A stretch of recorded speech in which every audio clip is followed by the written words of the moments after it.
Welcome to the Supreme Court Podcast.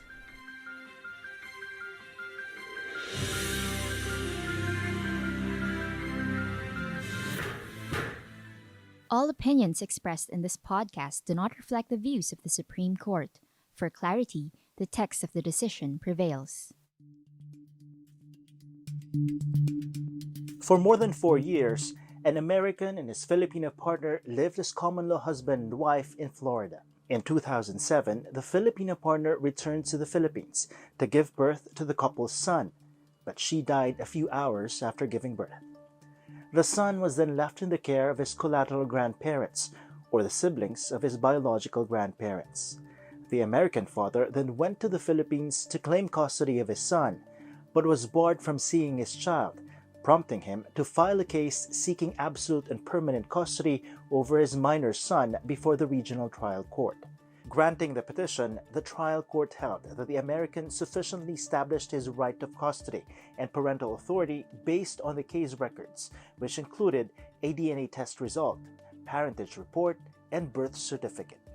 The grandparents went all the way to the Supreme Court, alleging unsuitability of the father.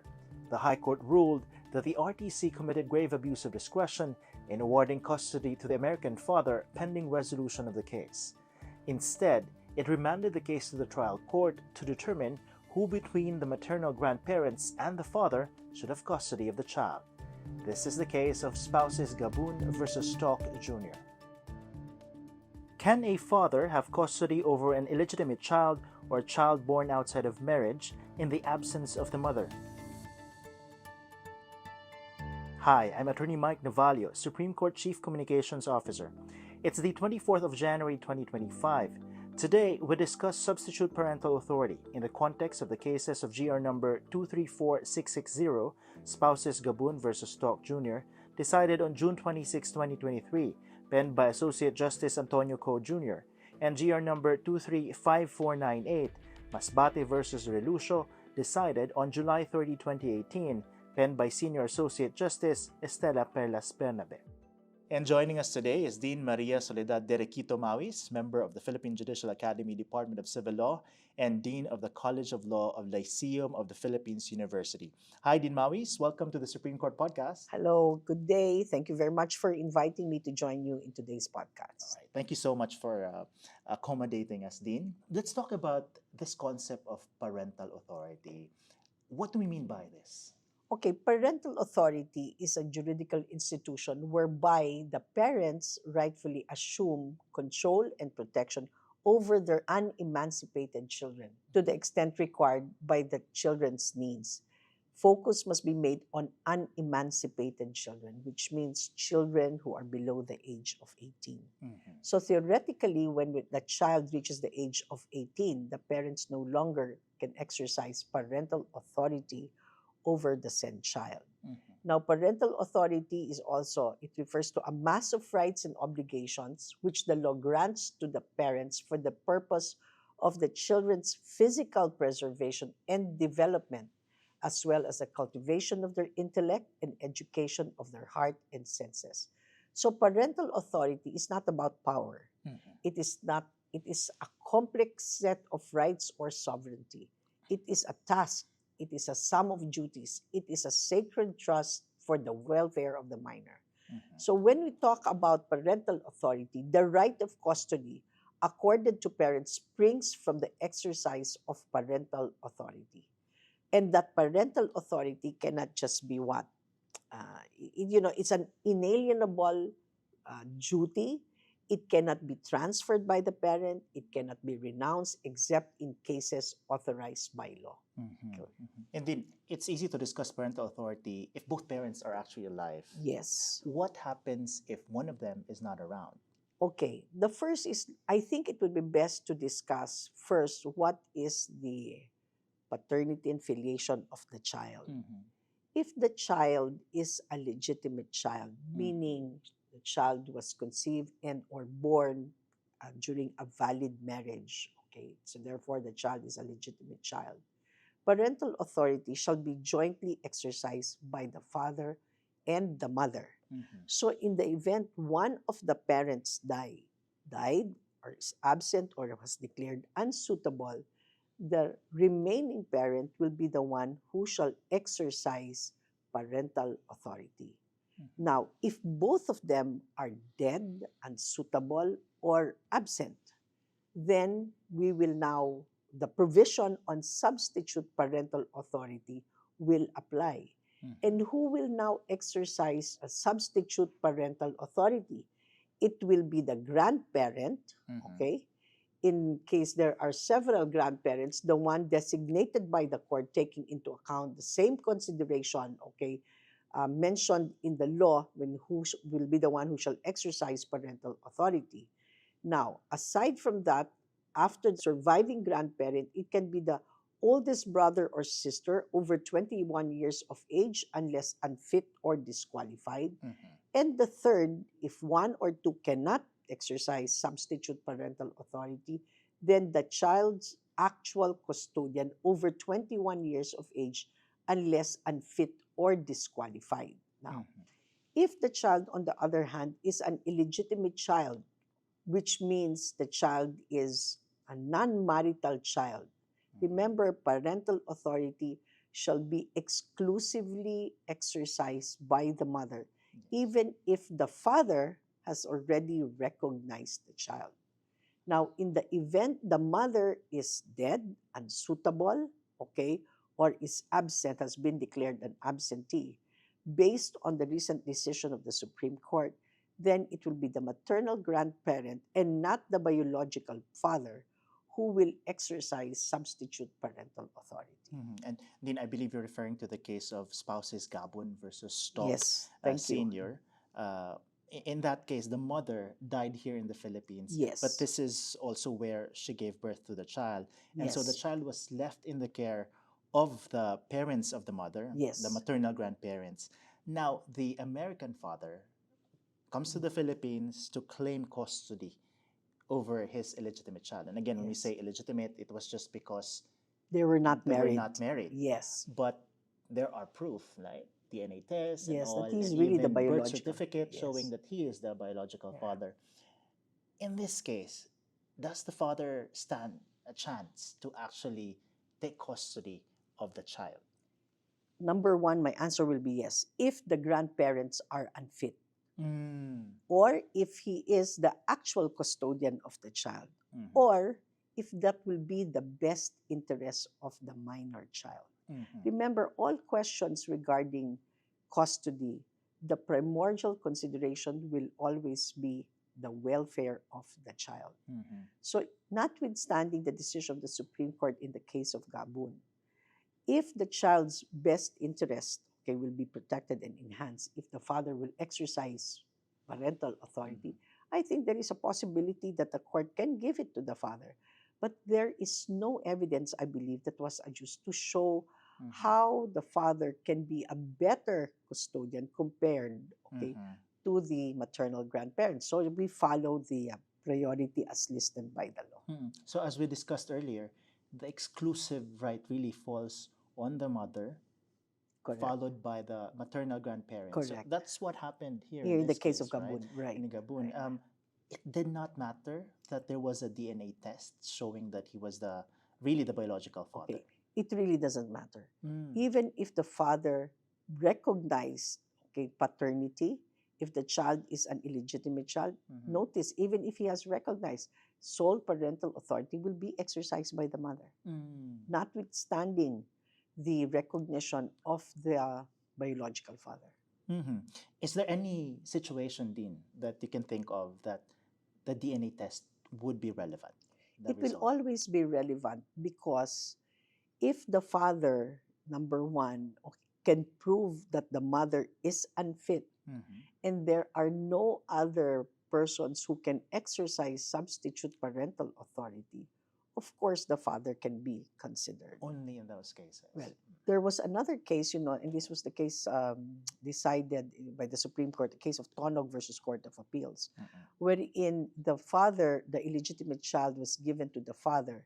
And when the mother came back, okay, and returned to the Philippines, she wanted to regain custody. But the Supreme Court said in that particular case, pendentalite, while the case is pending, the child should stay, okay, with the biological father, because it would not be to the best interest of the child if all of a sudden the child will be uprooted Mhm. and then given to the biological mother.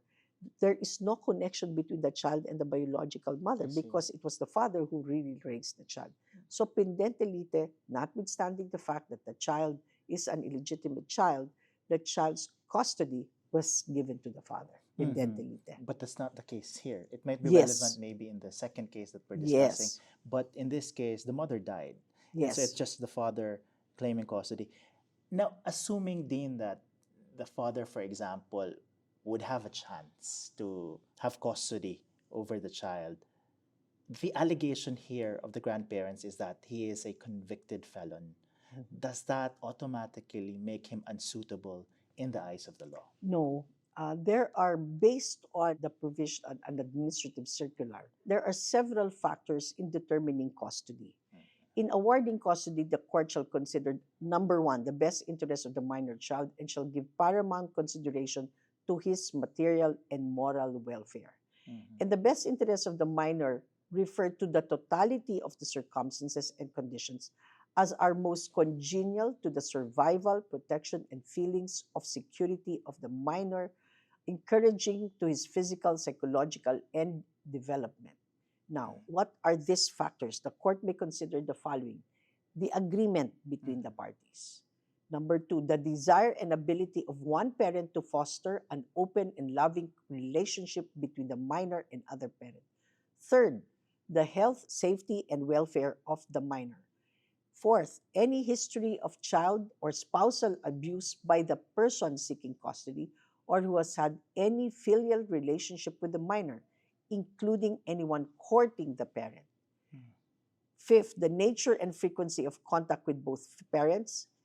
Sixth, habitual use of alcohol, dangerous drugs, or regulated substances. Marital misconduct is another factor. Another factor would be the most suitable physical, emotional, spiritual, psychological, and educational environment for the holistic development and growth of the minor, and the preference of the minor over 7 years of age and of sufficient discernment unless the parent chosen is unfit. So there are many factors that the court may consider before it can decide, okay, who is the better fit custodial parent or person who will exercise parental authority over the child. Mhm. And in this case, it simply wasn't a factor anymore because the father was, in fact, not in custody of the child. Yes. So he didn't stand a chance against the exclusive right of the mother to have. Remember, in the case of Gabun, the Supreme Court did not even discuss at length the effect of, the case that was filed against the father. Yes. The Supreme Court just applied the law because the law is very clear. If the child is an illegitimate child, parental authority will be exercised solely by the mother, and because of her death, then substitute parental authority will have to be exercised by the maternal grandparents. Interesting. We're going now to the second case. In Masbate versus Relucio, a man was thrust into a fight for custody of his daughter with his common-law wife. The couple lived together and had a daughter in 2012, but by 2015, the relationship had soured, with the woman supposedly leaving with their child in the care and custody of the child's father. On November 7, 2015, the woman's parents picked up the child from school and refused to return her to the father despite several demands. The child's grandparents later produced a special power of attorney, executed by their daughter, the child's mother, granting them full custody and authority over the child. The father then filed a petition for habeas corpus and child custody. The trial court ruled that the custody of the 3-year-old daughter rightfully belongs to the mother, citing Article 213 of the Family Code, which states that no child under 7 years of age shall be separated from the mother. On appeal, the Court of Appeals granted the father limited and temporary custody, but the Supreme Court said there was no legal and factual basis to grant the father limited and temporary custody. Instead, he may only visit his daughter, but only with the written consent of the mother. It ordered the regional trial court to continue the hearing to determine who should have rightful custody of the daughter. in the first case, it was the father who was being alleged to be unsuitable. Yes. Right? In the second case, it's the case of Masbate versus Relucio. It's the mother who is being alleged to be unsuitable because supposedly the mother left the child in the custody of the father. Again, we're talking about illegitimate child here because the child was born outside of a wedding. Okay. The mother left, and supposedly the grandparents of the mother came to fetch the child and did not return the child to the father. So the Yes. father now comes after the mother trying to regain custody over the child. So now in this case, it's the mother's fitness to take custody of the child that's now being put into question. But the difference in this case, as opposed to the first case, is that the Supreme Court indicated the possibility for the father to be able to gain custody of an illegitimate child if he could prove that the mother is unfit. So, to be clear, the rule that the mother is the solo or has the solo parental authority over an illegitimate child, that's not absolute. It's not absolute. You're very correct. Unless she is declared unfit. No? If she has been declared unfit, the parental authority of the mother can be taken away, can be transferred to another person. If somebody wants to gain, parental authority over an illegitimate child, sadly, you have to attack the fitness of the mother as the person exercising sole parental authority. But in this case, the father was claiming custody of the child, was not immediately given custody, even though he had shown that he had actual custody of the child, because that's something for the trial courts to determine. Yes. So while that's being determined, and while also whether the mother is unfit, supposedly for abandoning the child, the custody is still with the mother, and the father only gets visitation rights. Correct. The father has the right to visit or access the child if he has already recognized the illegitimate child as his. But he cannot claim full parental authority because under the law specifically says that it is the mother who shall exercise sole parental authority unless, of course, she has been declared unfit. So we don't know yet what happened, at least the facts in this Yeah. case do not show what the findings of the trial court eventually are. But the burden is now on the father to show that the mother abandoned and therefore neglected Yes. the child. Yes. How big of is that an insurmountable burden on the part of the father to show that there was neglect when she abandoned or left the child? I think it is not insurmountable. It is surmountable. Again, to me, following the ruling of the Supreme Court in the case of Dan Andal, when you talk about presumptions under the law, you have to have clear and convincing evidence to overcome a presumption. And this is not even a presumption. It is the law that it says the mother shall have exclusive parental authority over the illegitimate child. So it's not just going to be, again, personal to me, it's not just going to be a simple case of preponderance of evidence. It has to be really convincing. And what about cases, Dean, where the mother is alleged to be a lesbian? Is that enough to render the mother unsuitable to have custody over the child? The fact that the child or the mother is a lesbian, and this is the case of Gualberto versus Gualberto, it is not enough, for the father to just merely show that the mother is a lesbian. The father must also demonstrate that the mother carried on her purported relationship with a person of the same sex in the presence of their son or under circumstances not conducive to the child's proper moral development. And there should be evidence to show that the son was exposed, or the minor child rather, was exposed to the mother's alleged sexual proclivities, or that his proper moral and psychological development suffered as a result of such sexual proclivities.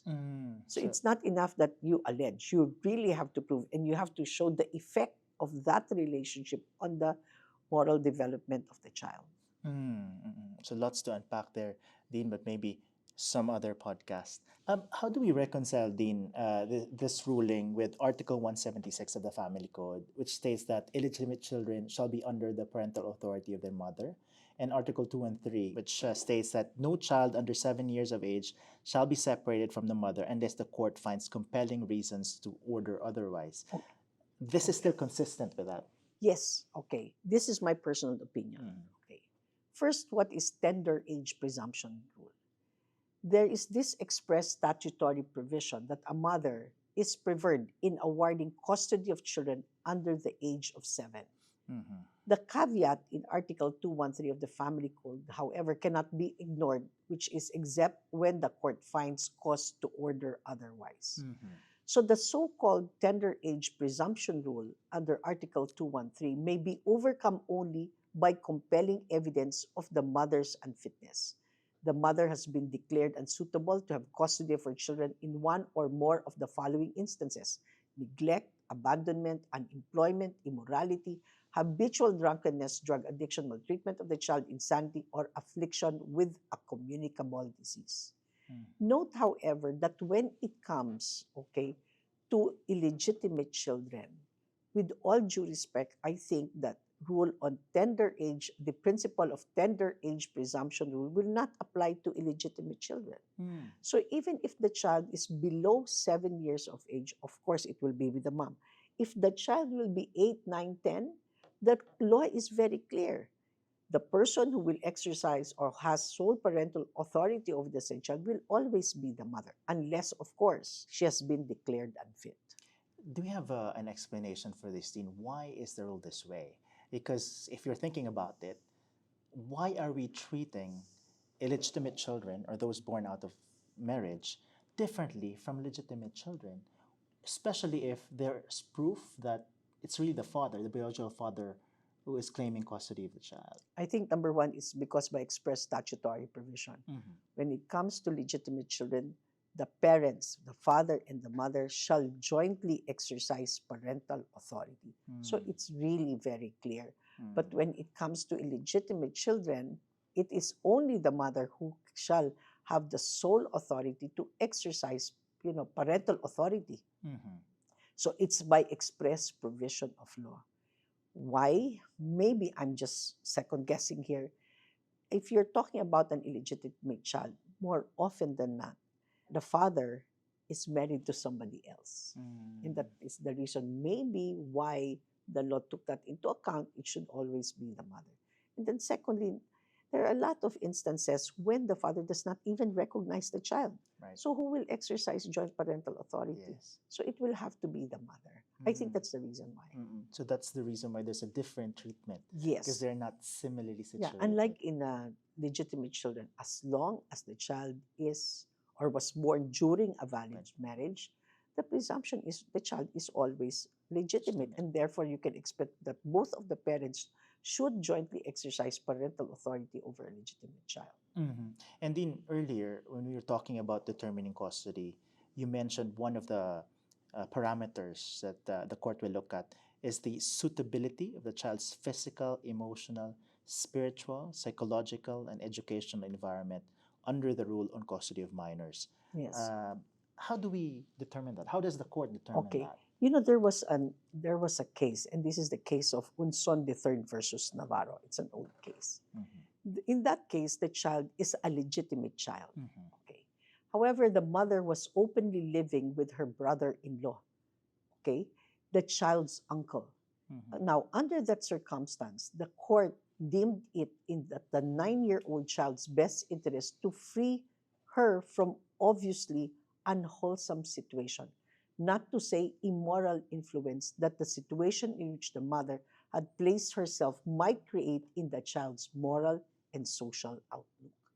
So it is not the fact that the mother had an illicit relation, but rather allowing the child to live with the mother who is having an affair with the uncle will give rise to a situation that the child might just be confused. How come my mother is living with my uncle and they have an illicit relationship? So the mother was declared unfit. The father was awarded the custody. So it's like a totality of circumstances here. Yes. You have to look at the situation of the child. Is that also the same factor that we're looking at when we talk about the best interest of the child? Are we also talking about the same thing here? Yes, okay. Best interest of the child. What is the definition of best interest of the child? Let me refer you to Section 4 of RA 9344, which is an act establishing a comprehensive juvenile justice and welfare system. Because in that law, RA 9344, the term or the principle best interest of the child was defined. And according to Section 4 of RA 9344, best interest of the child refers to the totality of the circumstances and conditions which are most congenial to the survival, protection, and feelings of security of the child, and most encouraging to the child's physical, psychological, and emotional development. It also means the least detrimental available alternative for safeguarding the growth and development of the child. Right.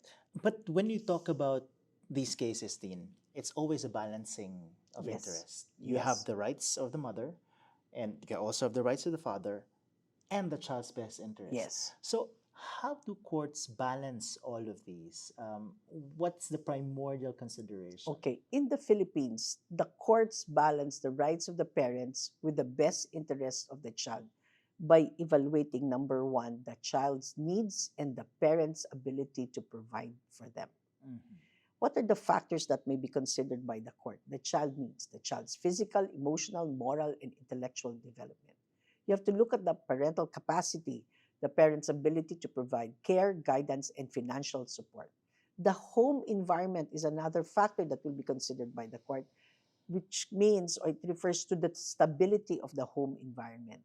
The child's preference, especially if the child is a legitimate child. The child's wishes, especially if they're old enough to express a preference.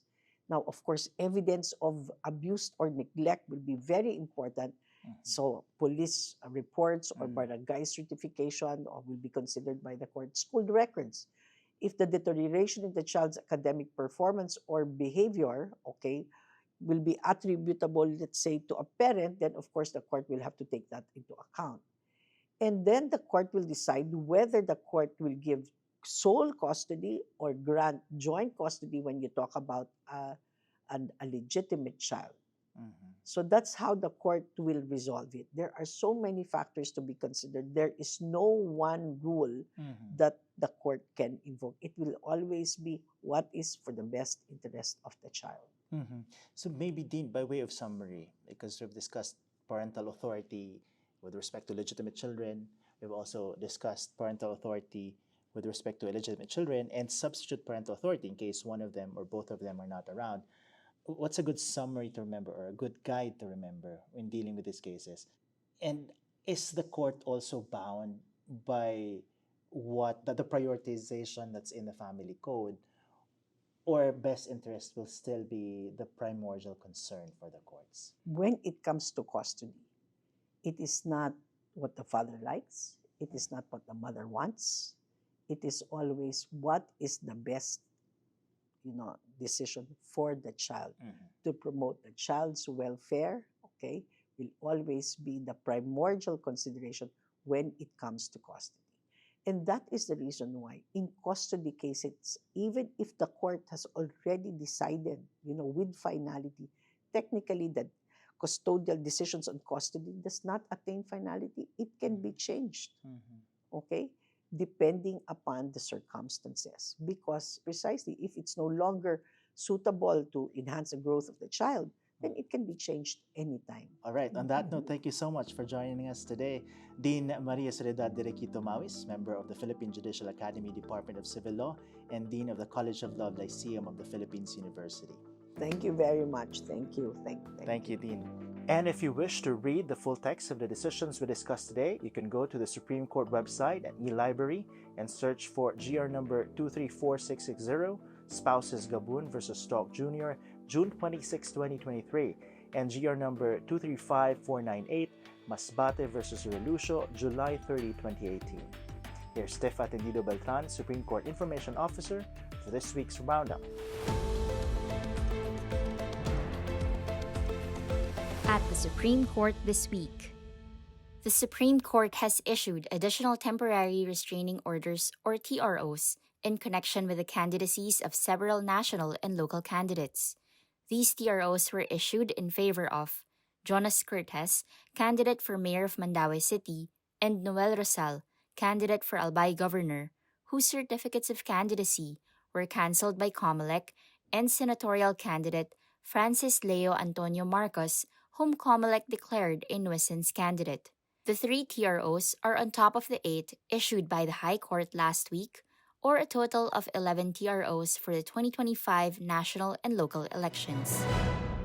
The Supreme Court has held that banks are not allowed to unreasonably refuse payment by borrowers who risk facing higher interest and additional charges.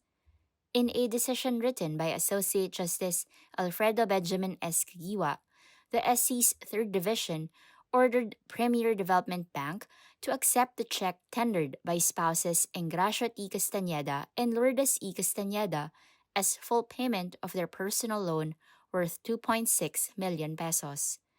The bank had earlier applied a portion of the amount to 3 other corporate loans to which the spouses acted as surety. The Supreme Court ruled the bank should have applied the amount as full payment of the spouse's personal loan, although Article 1252 of the Civil Code allows the lender to choose how to allocate loan payments if the borrower does not exercise the right to choose. The rule only applied to multiple loans by the same borrower. The bank also incorrectly treated the spouses and the companies as a single borrower when they are different entities. In another decision, the Supreme Court has reiterated that a psychological evaluation is not necessary to prove that psychological violence was committed under Republic Act No. 9262 or the Anti-Violence Against Women and Children Act or the Anti-VAUSI Act. In a decision penned by Associate Justice Henry John Paul B. Inting, the court's 3rd Division affirmed the conviction of an accused for psychological violence against his wife and children, sentencing him up to 8 years in prison and 275,000 pesos in fines and damages. The SC also directed him to undergo mandatory psychological counseling or psychiatric treatment. The SC ruled that a victim's testimony in court is enough to prove emotional anguish or mental suffering.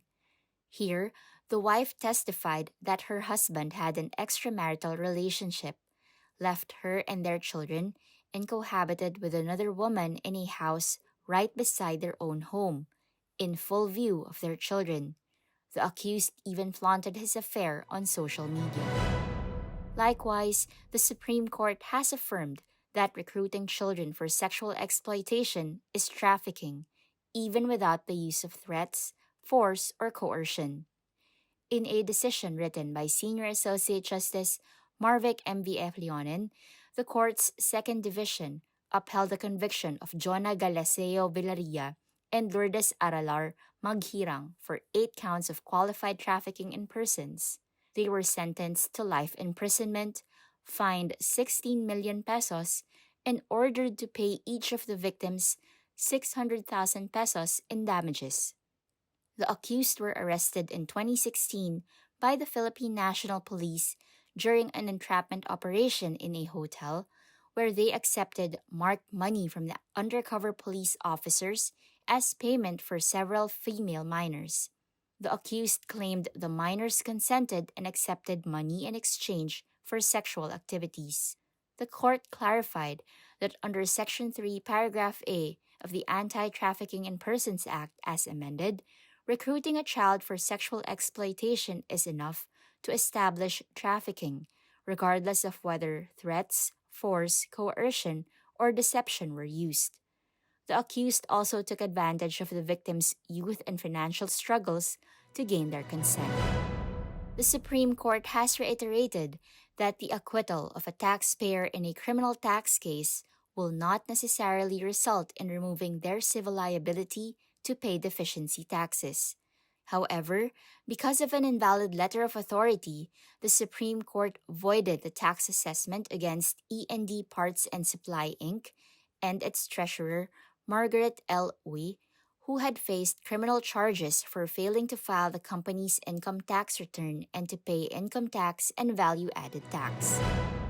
On January 1, 2025, the Judicial and Bar Council, or the JBC, announced the opening of 2 vacancies for Associate Justice of the Court of Appeals, or CA, to take the place of Honorable Fernanda C. Lampas Peralta, who was recently appointed as CA Presiding Justice, and Honorable Jacinto F. Fajardo Jr., who will compulsorily retire on March 8, 2025. The JBC also announced 2 vacancies for Associate Justice of the Sandigan Bayan to replace Honorable Geraldine Faith A. Ekong, who was appointed as Sandigan Bayan Presiding Justice, and the Honorable Bernalito R. Fernandez, who will compulsorily retire on June 9, 2025.